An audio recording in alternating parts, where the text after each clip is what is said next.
Este video es un hito en el canal, porque es la primera entrevista publicada en inglés en este espacio. No se preocupen que le he puesto subtítulos, pero en esta entrevista converso con un profesor de teología histórica, con John Adair, que ha publicado un libro que se llama Leyendas urbanas, 40 mitos de la historia de la Iglesia. Conversamos un poco sobre cómo definir primero estos mitos, cómo entenderlos, por qué se forman, y también entramos al detalle de algunos de estos mitos, como el impacto de la filosofía pagana en el cristianismo y varias cosas más. La entrevista creo que salió bastante bien, así que bienvenidos al canal y espero que les guste la entrevista. Again, thanks, John, or Professor John, I should say, for being here. For those of you who are watching this or listening to this, I'm here with John A. Adder. I'm pretty sure I'm mispronouncing your last name. He's an associate professor of theological studies at DTS. So, first of all, thank you for being here, John. Thanks for having me, Bruno. It's good to be here. Yeah. So, well, John was my History of Theology 102 professor, and he recently published a book called Urban Legends of Church History 40 Common Misconceptions, which is together with Professor Spiegel, if I'm not mistaken. Yep. And we're going to talk about that today. And just to get us started, why don't you start defining what a urban legend is? Because the title is very inviting. Sure. Yeah. So this book is actually part of a series of urban legends books on the New Testament, Old Testament, and then after ours was published, they did one on systematic theology as well. So I can't take credit for the title, is what I'm saying there. I would love to be able to do that, but I have to tell the truth. So an urban legend in this context is really just a half truth, an exaggeration, a hyperbole, or sometimes an outright falsehood that has been told about something in the past. So, in our context, urban legends of church history. So, something that has happened in the past relative to Christians or the church that someone's exaggerated or just overstated. All right. And what was interesting to me is that you didn't, what's the expression in English? You don't pull punches. Because, well, for people that are watching this, the book is divided in different periods of the church: the early church, the medieval period, and the Protestant era. And I think it's one more, yeah, the modern age. And as I said, like one of the things that I try to do on this channel is to shed light on some common misconceptions, and so you touch on the Trinity, you touch on Roman Catholicism and some of their positions, but how, like, yeah, and there are 40 of them, so there are a lot. So one of the questions that I had in my mind when I was reading many of them was, how do is there a common thread to all these urban legends? Is there like something that you have observed that happens in the majority of them or in many of them? You say, okay, this keeps happening, and therefore we have these misconceptions, these mistakes in church history. That's a really good question. I'm not sure there's a common thread except that, at least from our perspective, these are all things that we've heard or encountered over the years. And so it's not, these are not things that we had to look hard for. They've bubbled up over the course of our careers, in preparation as students, and then now as in the academic world. But as members of churches, interacting with Christians, these things just sort of easily get told and retold. And so I do think because of that, it makes me think that part of what draws these together is that they tend toward making a complex story easier in some way. So they take away some tensions or some complexity from a historical moment, and they make it a simpler story. And I think that's a tendency that we all have to do when we're summarizing things or we're trying to retell something. We don't always tell every detail. And so, when I look at some of these things, I think some of them have been very harmful, but in a lot of cases, I think the legendary story or the myth or the legend, urban legend, is it's told, I think, good-heartedly. I don't think people are always trying to make mistakes. I think they're just, or they're trying to undermine something. I think a lot of times people are just careless. They don't know, and so it's very easy to just sort of oversimplify, and then that simplified story gets told and retold. Yeah, well, it's interesting because I think as humans we have a tendency to categorize and to simplify. I think it's a natural and therefore I think good tendency in the sense that for survival instincts, if you see a threat, you gotta quickly assess it. You're gonna be like, maybe this is a good guy. You see someone Right. waving a gun at you, be like, okay, I have to get out of here. Yeah. And I think that happens because you have a lot of like really interesting one, and many of them that I've heard a lot of, like the earliest church didn't know the difference between Orthodoxy and heresy, which I've heard a bunch of times. Like the Trinity, obviously, that it was developed centuries after Jesus. And for example, in these first two, is there a little bit of truth in each urban legend? Would you say that's a fair assessment? Because, like, for example, with the Trinity, well, there was a time where that word Trinity wasn't coined. So I get where they come from, for example, with that one. But is there a bit of truth in each urban legend, or is it just like, plain misunderstanding? It's a great question, and that's one of the things we say early on. Is we're trying, and we actually use this phrase, I think probably on page 1 of the book.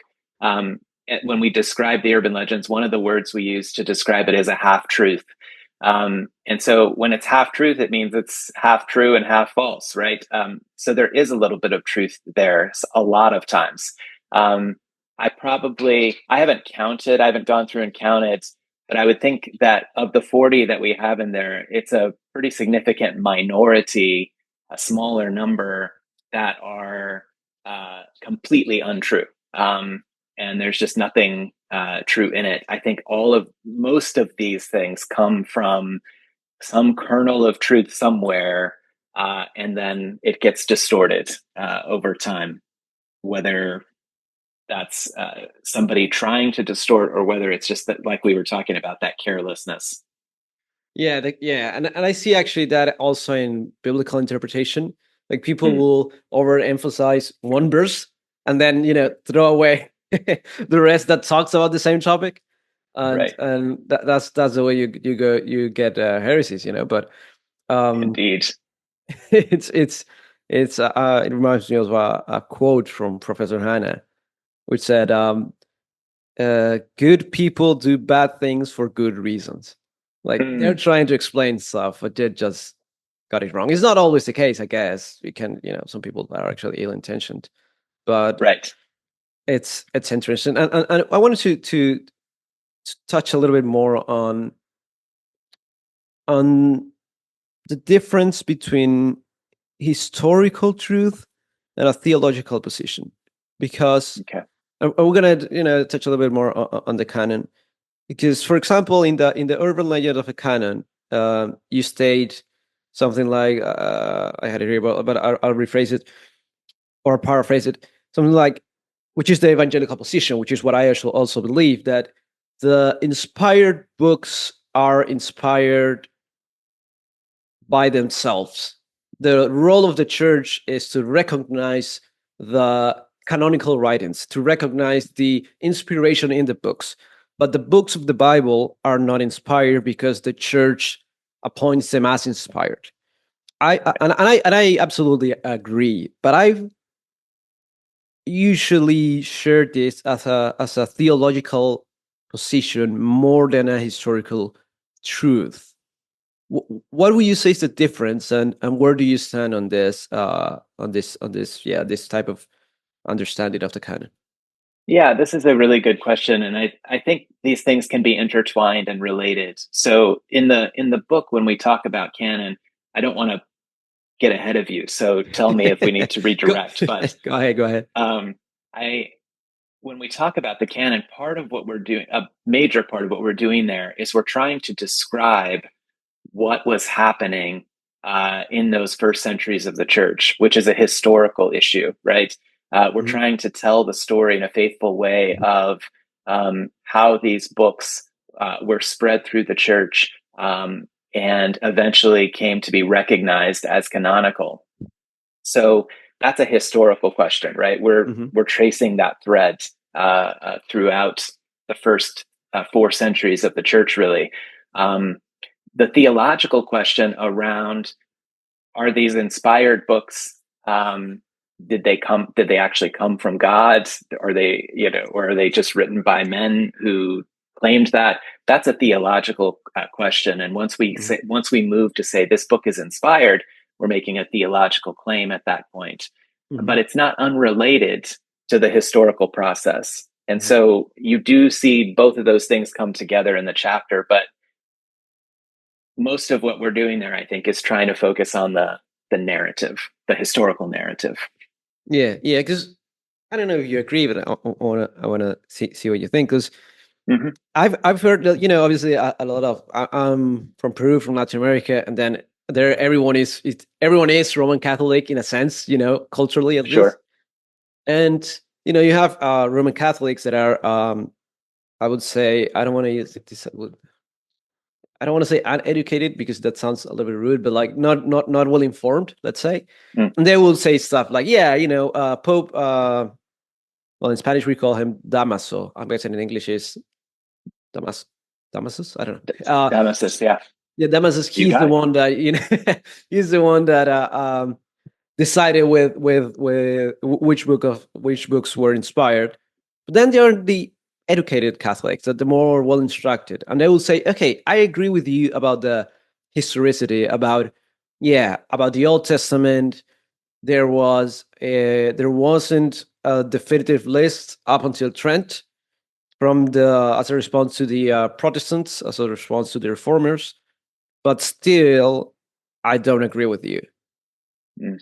Still, I will disagree with you. I think these books, some did agree, were inspired. Not, there wasn't a consensus. In that sense, then, can we have the same history but then arrive at different conclusions, different theological positions? And is that fair to say? That's a great question. I absolutely think that's the case. And this is, a little bit like what you said a minute ago about Bible interpretation, where we take one verse and we ignore the other ones. This is what people will do with history as well. And we all have this tendency. So I'm not just saying this is what Roman Catholics do, but we look at the things we want to look at, and we pick out those and we emphasize those things. And so um, uh, when it comes to, the historian's job is to describe, this is what's happened. um, what we do with that is a second question, right? And as a historian, I obviously have opinions about a lot of these things. I do have ideas about what we should do with these historical events, but that is a second question. And so once you get to the level of interpretation, we're all in a space where we can converse about that, but it's going to inevitably happen that um, we come to different conclusions, and there are a lot of reasons for that.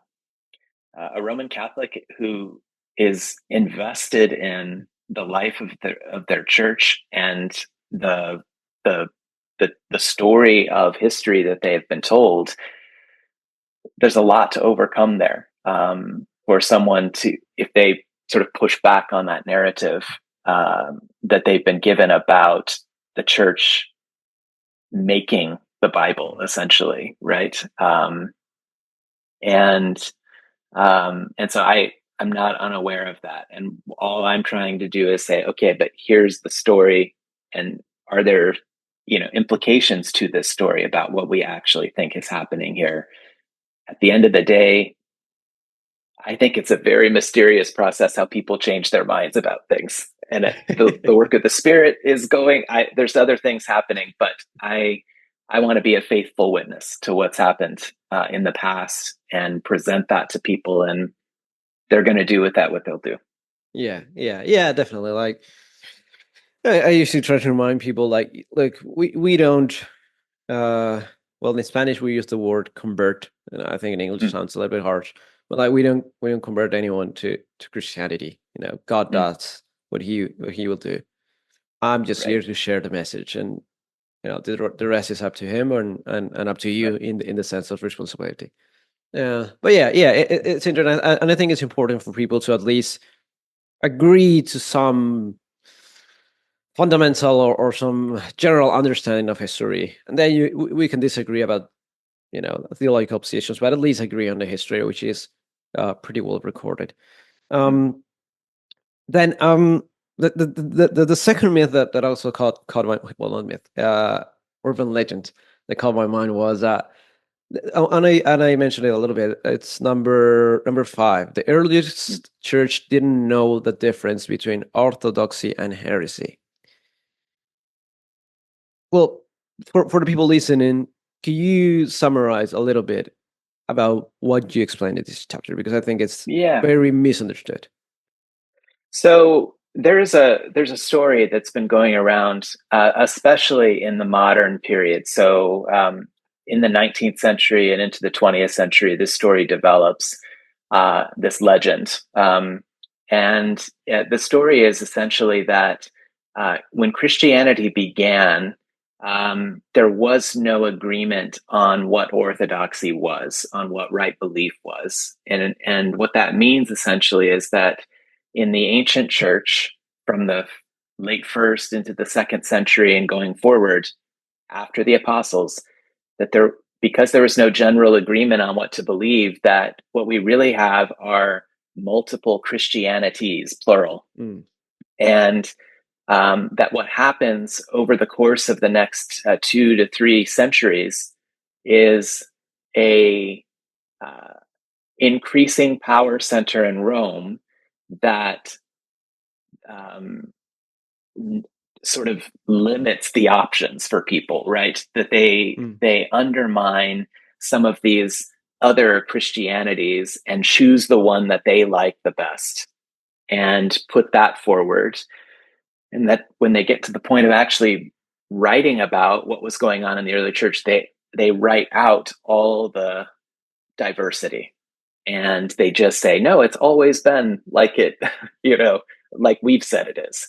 And so it's this kind of idea that there's this very powerful group of people who've come along and undermined, some groups' faithful expressions or their own expressions of Christianity in different parts of the world.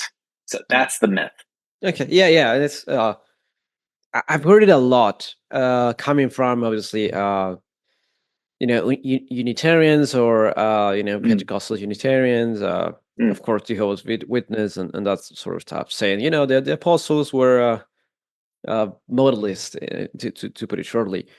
But then, like, when I was reading the chapter, and something I had in mind was, well, in the 1st century and in the first years before someone was condemned as heretic, like I don't know the name in English again. It's Marcion, the one Marcion, Marcion, is that the way? Okay, Marcion. Yeah. Well, there was a before and after, right? So isn't there like a little bit of a change when someone is condemned as a heretic in one specific point in time?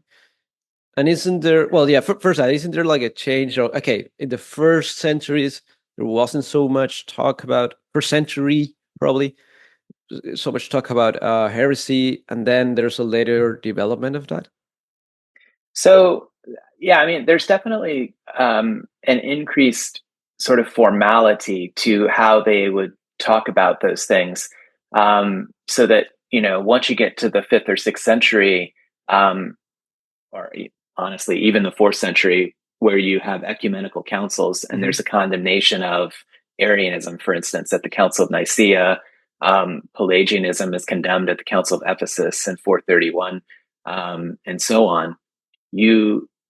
So at that point, you have views that are being condemned, right? And typically, when the church speaks in these centuries, it's condemning a view rather than a person. Though increasingly, people are caught up in the net as well, right?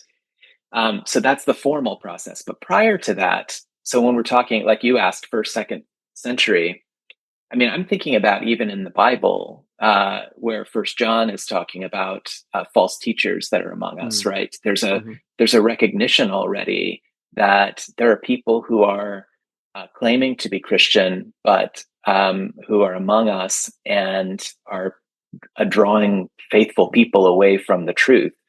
And that's the kind of thing you're going to find in the early Christian writings after the New Testament as well. Recognition of false teaching, the teaching itself will be called out. And then as the second century goes on, you're going to start to get individuals being named. So Marcion is a good example. A number of the Gnostics in the late second century are going to be named as well. Valentinus, Cerinthus, Basilides. These are all guys who are named as people to watch out for, right? And groups to watch out for. So, and then people are writing documents. Tertullian writes against Marcion. Irenaeus writes against the Gnostics. So it's not a sort of formal process of, hey, here's a heretic, we're going to condemn him, and there's excommunication and all of this. It's more a local matter that is handled by bishops who are involved, or who are concerned about it and about the teaching spreading. So, and then in the case of Marcion, to come back to what you originally asked, he was a member of the church at Rome. Exactly. A member of a faithful church, and then he started teaching what he was teaching, and eventually the church was like, you can't be here anymore. That's not it. And so it's but it's handled locally at that point, right? It's just the church, the leadership of the church saying you can't be part of us, and warning everyone else he's not of us. Don't listen to what he's saying. He's teaching falsehoods. Okay, so to see if I understood it correctly, yeah, you are using the word heresy as a, I don't know if a synonym, but in a similar sense to false teaching, correct? Right. Yeah, right. And then but yeah, so the evolution of heresy then is what changes. So yeah, there's always been false teaching. Obviously, we see it in the Bible, but yeah, you see, okay, that the change is, okay, at the first it was handled locally, and then it was handled ecumenically in Nicaea, in Chalcedon, and through the first ecumenical councils. Yeah. Right. Okay, so that's the evolution. Okay, because some people and then, go ahead. And then eventually you get to the medieval period where you've got church and state so wrapped up together that now the church has access to secular power. And now it's not just you're excommunicated or you're outside the community. It is you're going to be executed. And we're actually in a place where we're killing people. Christians are killing people because they have access to that power. So that's the kind of the full arc of it. Yeah. That's very interesting. Think about Calvin and the situation in Geneva and how that is related. It's a huge evolution, but yeah. We think of I think that practice of like executing the heretic as a Roman Catholic thing, but the early Protestants communities, they used the same kind of mindset of linking government with church leadership, and they fall into some of that sometimes. And so you do see those types of things happening even among the Protestants, because they don't change everything when they become Protestant. They retain some things. Yeah, that's something I've heard a lot. Like I heard this argument from Roman Catholics sometimes. Like, Yeah, but Luther, believed in the presence of Christ in the bread. Like, yeah, I get it. Not in the same sense as Roman Catholic. Actually, he did depart a Right. little bit from that. Or like in Mhm. eschatology, we're a DTS, so they'll say like, the Right. Protestants were Amiel. Yeah, they were, because the main Mhm. issue wasn't eschatology; it was soteriology. So they don't Right. depart from everything, and actually they try to stay within the church. Mhm. I remember reading a little bit of the letter from Calvin to Sadoleto. Sadoleto. Mm. I Yeah. think that, the Italian guy, which accuses him of saying, "You are innovating. You're starting new doctrines," and Calvin Mm. says, "There's nothing new. I'm just going Mm. back to the church fathers." Right. That's actually, I haven't. I don't know if you have it in here, but that's another urban legend that I've heard a lot. Like the reformers, they try to come up with all these new doctrines, Mm. or it's really nothing new, or they wanted to completely depart. It's not Right. true. Actually, they didn't. But yeah, Right. I was gonna ask you. I forgot. Yeah. Heresy, orthodoxy, or something about heresy. So something about heresy. Um, we were at Marcion ecumenical councils. Oh yeah, this question. What will you say when because some people have said, okay, but who are you to condemn heresy? Like to Mhm. something or someone to be condemned as heretic, someone has to do it. And Right. of course, we see in history that the church, speaking in a organizational way, condemns heretics. Yeah, that's what Mhm. they'll do. But some may say, who is the part that condemns?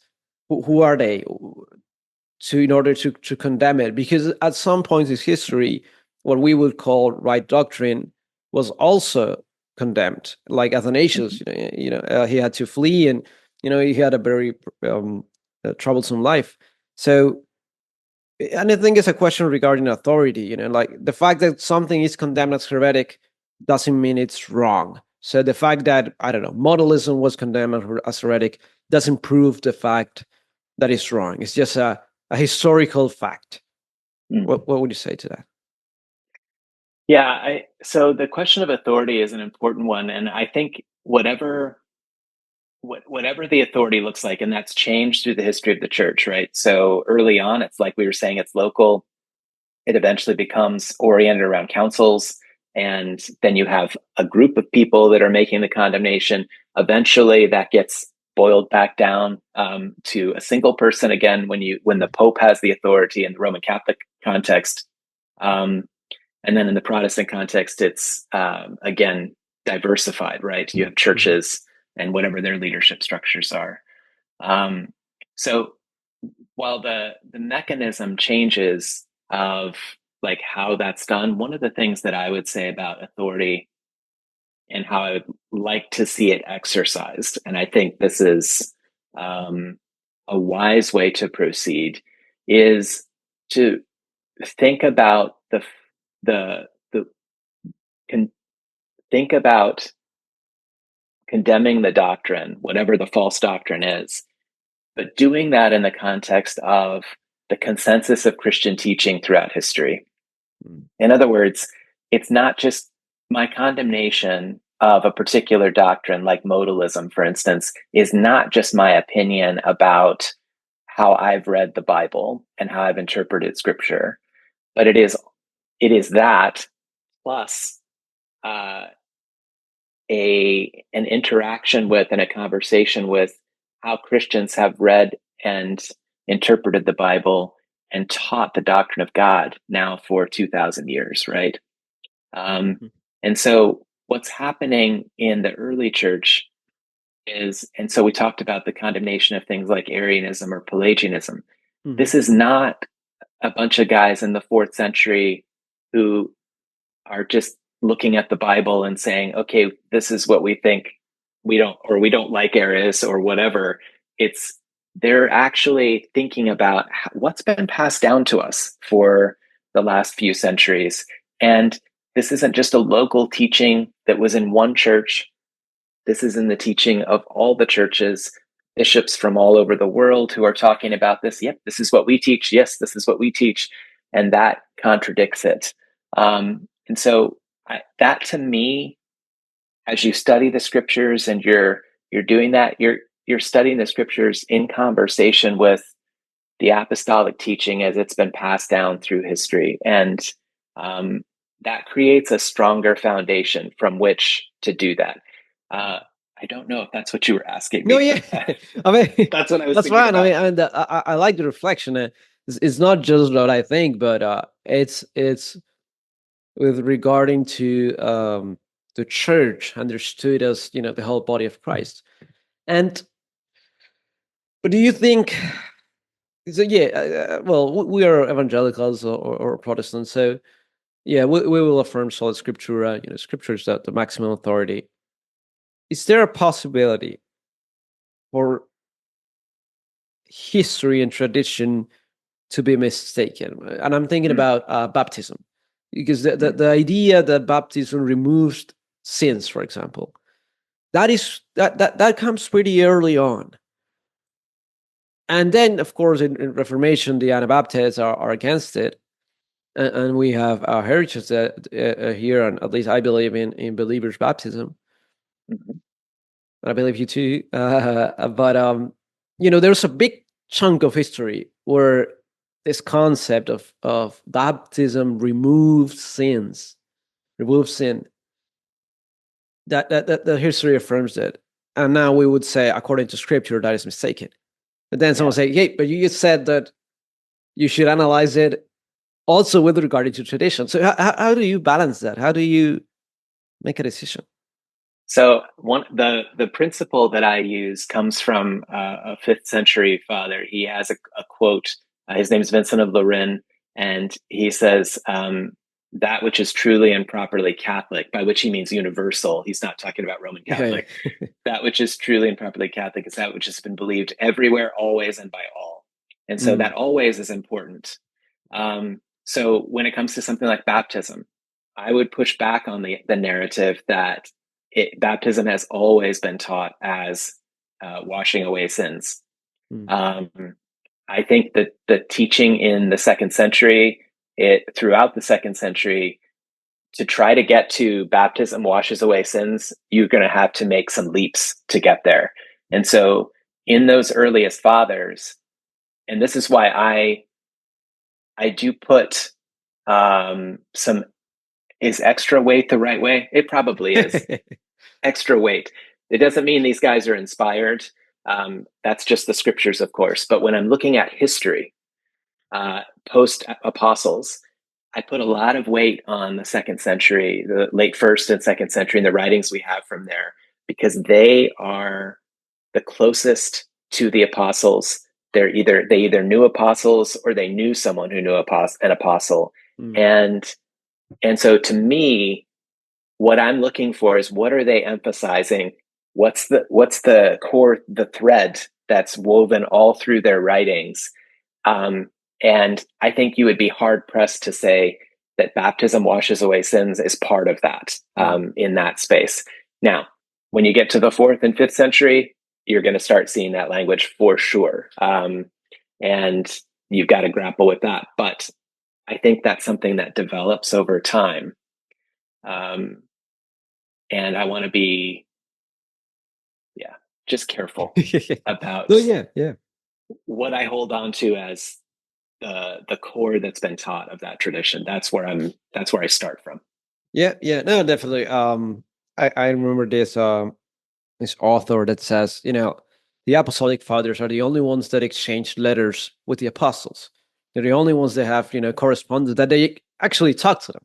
After that, we have, you know, letters and written statements, but it's different, you know, to be in touch with them. That's one of the arguments that I think Thomas Schreiner draws. I mean, not only him, many, for the authorship of Revelation, you know, from John, because when you look at history, it's like, okay, I keep forgetting the name, but I think it's Irenaeus. Like, he is the disciple of the one that was taught by John. So it's like, it would be pretty weird for him, for his teacher, who knew John, to say to say something that wasn't true. That would be pretty weird. Right. So I think that's a really sound argument. Yeah.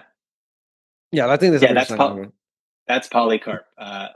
Irenaeus was taught by Polycarp, who was taught by John, and that takes you from the first century and the apostles all the way to the end of the second century, because Irenaeus dies around 200, AD 200. So when I think about that point, it's like, yeah, you have apostolic fathers who knew these guys, but you also have the next generation who knew people who knew the apostles.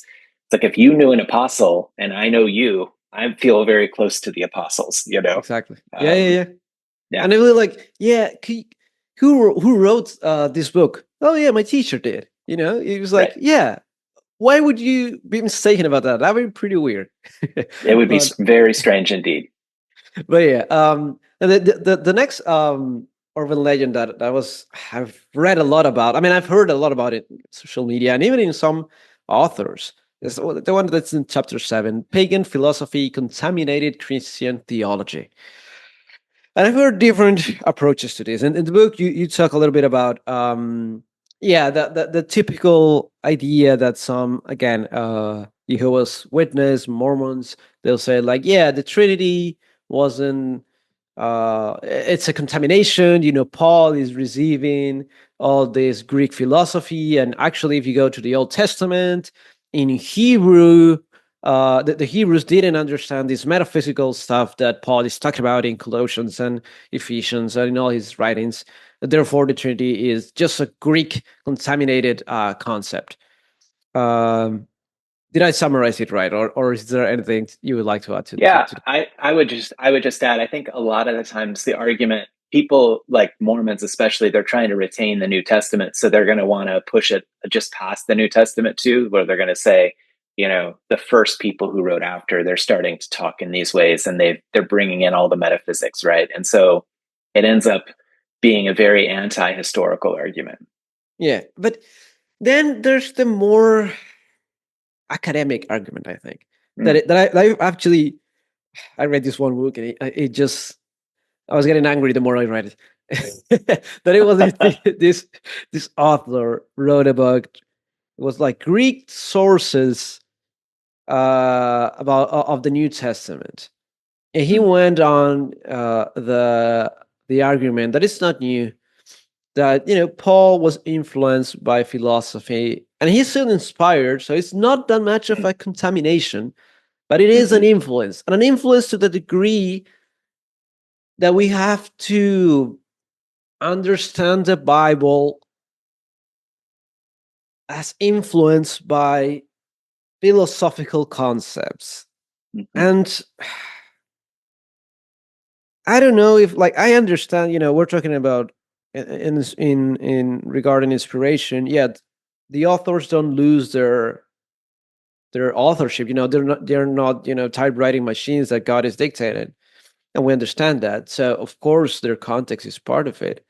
But where do we draw the line between, it's a human being writing that is inspired by God, therefore infallible, but still is a human being in a context. You know, Paul lived a Hebrew life. He was a Jew. He was a Pharisee before he converted. So, how should we understand this? I don't know. To me, difficult concept. Well, it's a great question, and you're right to point out that when it comes to the Bible, we believe this book is inspired, that it's from God, and so whatever's going on there, we receive that as the Word of God, and that's a fundamental point. When it comes to kind of understanding the backgrounds of the New Testament, I think there's value in paying attention to what did it look like for someone to be a Greek-speaking Jewish person in the first century, and in that sense, Paul is not merely influenced by his Jewish background. You know, this sort of Hebrew concept that goes all the way back to Moses or something like, or Abraham or whatever. But he's also being influenced by the Hellenized culture around him, right? And with Greek language came Greek culture. And as the Romans appropriated that in the empire, they're making use of these concepts. And God, what I think is most notable about this is true wherever and whenever we're talking about. Culture is around us. It's all around us. And God is, and this is, I think, the brilliance of Christianity, that God is willing to reveal himself in and through human things that we've made, language, ideas, things we're putting together, ways that we're looking at the world, and God makes himself known. And so culture becomes the vehicle for that. It doesn't mean culture is inspired. It doesn't mean that, God is, that everything you see in a cultural expression is therefore good. But that God is gracious to us in using terms that we can understand at particular times. So if you're a first century person who speaks Greek and you live in Asia Minor, or you live in North Africa or wherever, you have all of this concept in your mind because you're swimming in it. It's all around you, and there's no other way to think. In the same way, I grew up in the United States, and there's all kinds of cultural things that make all the sense in the world to me that maybe do not always connect with someone who comes from another place, right? And who's growing up in a different part of the world. God's gracious to us and allows us to communicate Christian truth in and through those cultural vehicles. And I think sometimes with the way this myth goes, it's kind of like, oh, well, there's something cultural there, so we have to remove that, as if there's not something cultural every time on every single thing that's ever been told throughout history, whether it's from God or anyone else. Yeah. I think that, and I used to believe that in some sense, that I was like, the gospel is supra-cultural. And then I read a book about, I don't know who was the author. I don't know if he was Erickson or Ryrie, I can't remember. But they were like, well, actually, no. It's inside of the culture, it's through the culture. Because Greek is a human language. Right. Language carries weight, carries cultural significance. So it's not like we can say, the Bible is written in a godly language, in the sense that it's not permeated by culture. It is, and therefore our understanding of God is influenced by it.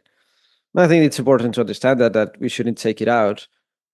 But then, do you see I don't know if the word is risk or a tendency on some people, some groups, maybe some academia, to maybe overemphasize the influence of Paul? I've seen some, like I said, even with the Apocrypha, they'll say, Paul knew of these books, which he probably did, I don't know, and they were influenced by him.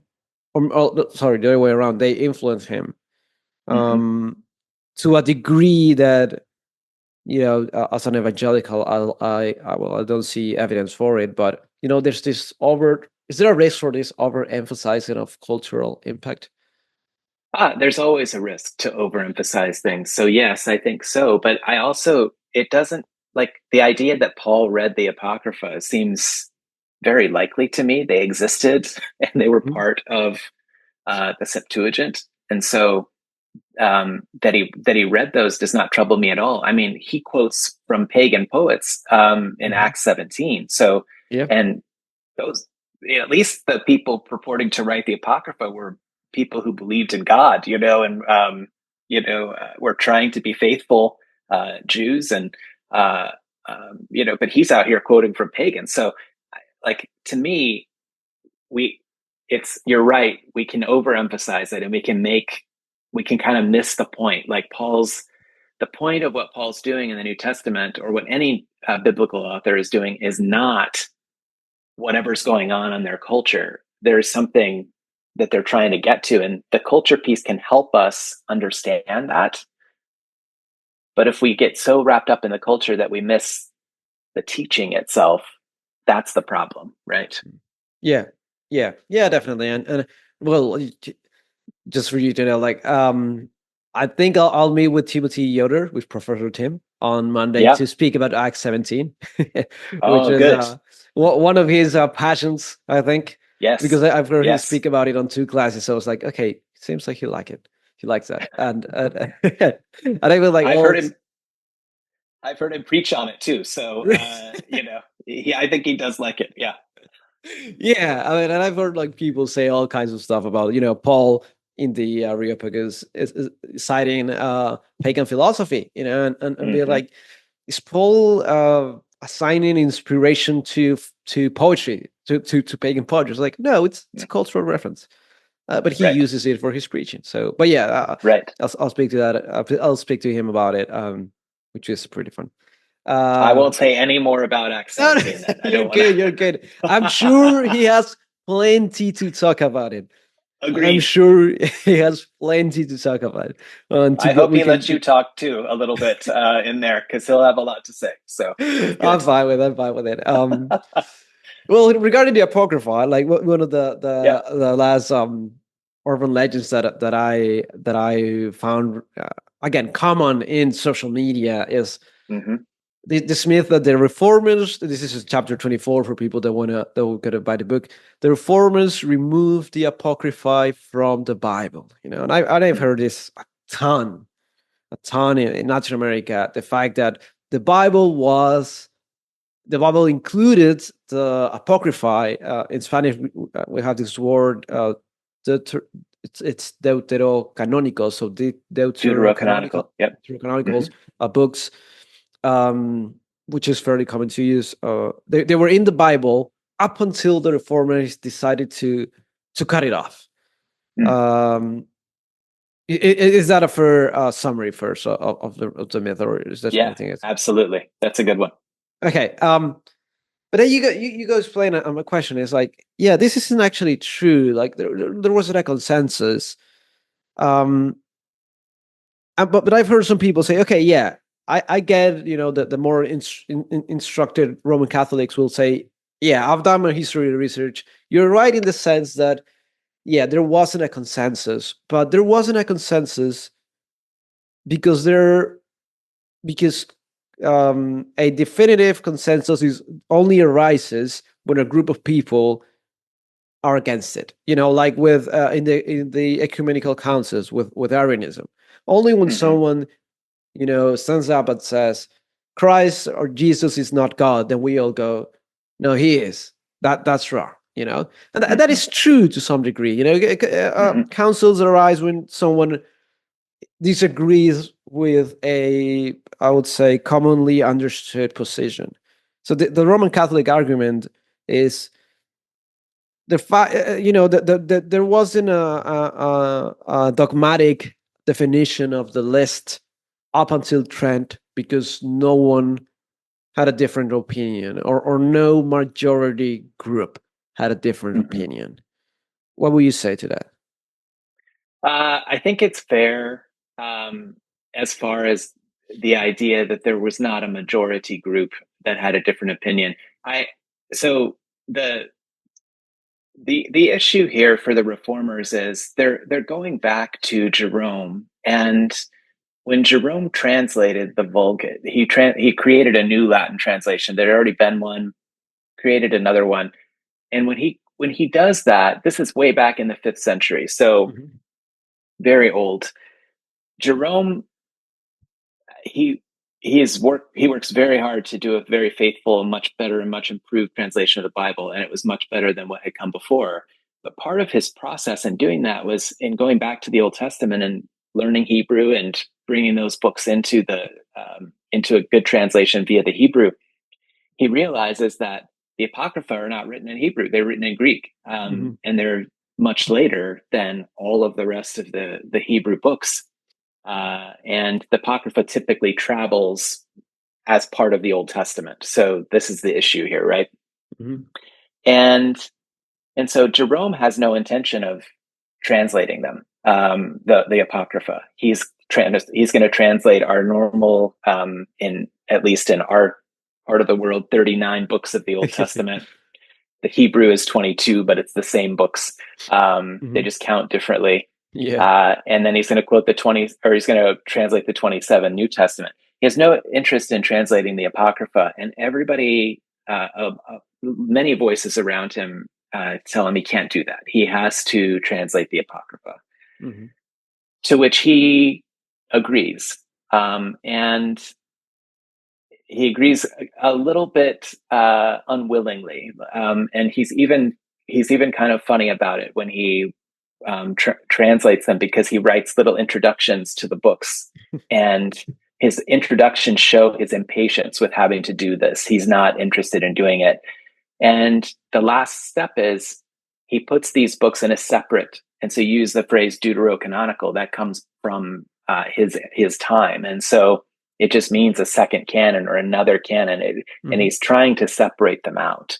And so the reformers are going back and they're saying, look, the guy who translated the Bible, and this Bible's been used now for 1,000 years in the West, he didn't think they were part of the canon. So why are we doing this? And that's their rationale for doing that. So while, there's not a big majority group that's doing it, the guy who actually translated the Bible thought this. And that was enough authority for them to pull back, because there hadn't yet, as you said, been a consensus. That doesn't come until the Council of Trent, which is a response to the Protestants, of course. This is a curiosity of mine. Because I read this someplace, but like a general statement that there were writings where I think, someone, I think it was Pope Damasus, asked Jerome to translate the Apocrypha, and he was like, I don't want to do that. Is that true, or is that mistaken? Yeah, it came from the top. They wanted him to do it. They knew he was doing this project, and they wanted him to translate it. And you can appreciate why. The Apocrypha has been traveling with the Old Testament throughout the early church. Most people were Greek speaking at the beginning. And so even Paul, when he quotes the Old Testament, most of the time he's quoting from the Septuagint, the Greek Old Testament, rather than the Hebrew. And so all of the early Christians are reading it. Occasionally they quote from it as if it's scripture. It's not very super common at the beginning, but it becomes more common over time. So when people get used to seeing books and you say, oh, we're going to push these out, they're going to object, which is why the Pope objects. Yeah, but these writings and the introductions is there a book that has it? Just for my interest, or where can we find them? It's out there. I think you can look up online Jerome's introductions to the books of the Apocrypha, and they're available. I need to find the website. I don't have it at my fingertips. You're right. It must be like, it's so old that it must be out there. It's out there, and all the ancient stuff is available for free. So we're talking about church fathers. I always tell my students, like, go online and find it. You can find a translation from 100 years ago. That works. All right. And I want to get the historian perspective. The apostles or the authors of the Bible, they never quote the Apocrypha, right? Or do they? They never quote it. Jude in the New Testament quotes the Book of Enoch, which is not actually part of the Apocrypha. It's a different. It's a different. It's a cultural reference. Right. Yeah. Okay. Yeah. Because then again, this author just threw me off. I was so mad reading the book. He was like, he said it like subvertedly, like, the apostles sometimes reference the Apocrypha. And he said, like, quite sometimes. And I was like, you don't seem convinced. And my understanding up until that point was like, no, they don't. I don't think so. Yeah. I don't. Yeah. Like, and I've heard like from some Roman Catholic websites that, Reddit, they were like, they do quote, but then they're like, and I read their example, they were like, Paul talks about love, and love is in the Apocrypha. Yeah, that's not quoting. That's a general concept. That's not quoting. Quoting is like what Matthew does with Deuteronomy 6:4. You should love God. There's one God with all your heart or your mind or your body. Okay, that's quoting. But yeah, yeah. Sorry, I don't want to go on a tangent here. But okay, so the Apocrypha. Yeah, Jerome obviously he divides the book, and I understand that this division is that taken away in history and. Right. Yeah, in Trent, it's declared as the Vulgate has to be the fundamental book, and if you don't affirm it, then you're part of the sect. You're a heretic. Which is interesting. I'll just put Yeah, this sure, in. sure. Go ahead. The interesting thing about Trent too is that they don't actually discuss the issue about which books should be in the canon. They rely on a letter that a pope from about a century earlier had written that included all the books, that listed out the books of the Apocrypha as part of the canon. And they, instead of discussing it at Trent, they say, no, we can't discuss it because this pope already wrote this letter that has this list, and so we have to use this. And some of the people at Trent were unhappy about that. There were definitely bishops that wanted to bring it before the council to discuss, which is another. It's like, well, so not everybody agreed, really, even at the time, that this is the best way to handle it. Yeah, at Trent. That's interesting. Yeah, I'm gonna pick your brain about books. What good book do you recommend about understanding Trent a little bit more? Oh gosh, that's a great question. You've put me on the spot here. Don't worry if you don't have it. Don't worry. No. Yeah, I will say this. In all of our chapters, we always have resources at the end of every chapter. So I'll look at I'll look at that. I don't recall if we have something specifically about Trent there, but don't worry, in that chapter. But yeah, I'll shoot you an email and then I'll put in the description, and that'll be better. But yeah, sorry, I didn't want to put you in the spot. But no worries. But yeah, that's very interesting. I didn't know that actually. That in Trent, not everyone agreed, and I did read the decrees, and yeah, there isn't a discussion, there isn't much explanation. It just says whoever decides in something like good conscience to depart from this statement be declared heretic or a schismatic, and in that sense. Mm-hmm. But yeah, the canon is a big issue for evangelicals and Catholics, I guess. No doubt. I just wanted to wrap it up, land the plane, as many say. Sure. How do you see, or do you see some of these urban legends? Do you see the formation of new urban legends today? Do you see this same thing that we've seen in the past century still coming up with new ones, or do you see just people repeating the old ones? Well, I mean, I think some of these are newer than others, but I think the tendency, you need time to pass for new ones to develop, right? Mm-hmm. So I think even something like the multiple orthodoxies that we were talking about earlier, that's one that was really formulated in its classic formation in the 20th century. So it's not that old as a myth. And it got new life in the 21st century. There was a movie that came out called The Da Vinci Code, based on a novel by Dan Brown. And there's a lot of bad information. Now, the first thing people always tell me is that the novel, it's fiction, it's okay. But they're presenting it in the novel as if this is an expert that's talking about these things that really happened in the past. And he's just full of bad information. So they get new life, right? So it's not. I have no doubt that there will be new myths, and if we wait another 25 years, there's probably another 40 we could put together. All right, and finally, how do you would suggest people that are watching this to avoid falling into the belief of some of these urban legends of church history? Yeah. That's a great question. I think as evangelicals, one of the problems we have is that it's a good thing that that it then ends up sometimes in a bad place. We love the Word of God, and we love the Scriptures, and we put it forward and as our ultimate authority, and that's really good. But what we end up doing sometimes on the backside of that is that we ignore history entirely, and we don't pay it much attention. We assume that it's all just people who are not really teaching the Bible the right way, because then maybe there's a difference here from us or a difference there from us.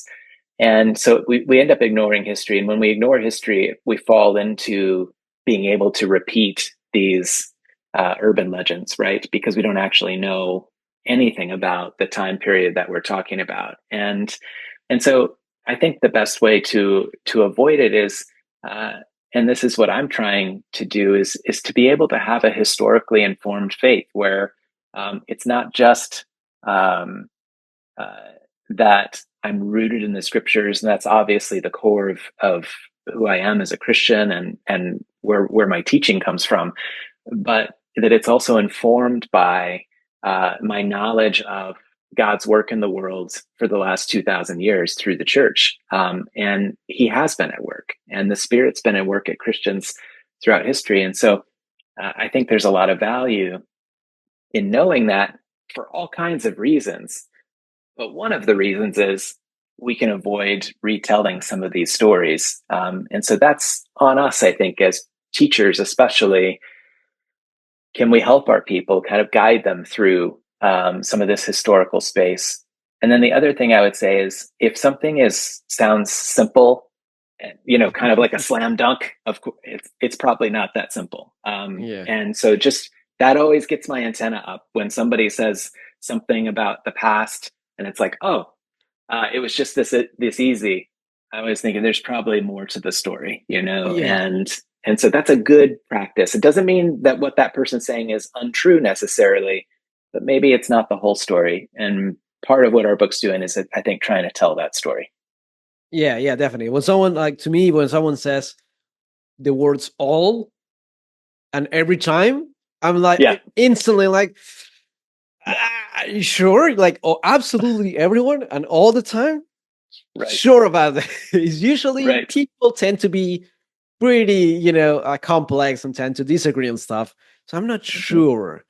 But yeah, the same thing happens to me. Like something, pops up like, yeah, everyone believed that. Really? Right. But yeah. Right. Yeah. Well, thank you, John, for your time. Thank you for this awesome conversation that I really enjoyed. Thank you for writing the book. It's really, really fun, really dynamic, and it sheds light on a lot of different issues and topics that I think are very important and many times, unfortunately, misunderstood in church today. So I think it'll be very useful. So thank you. Thank you, Bruno. Appreciate you having me. Always glad to talk about it.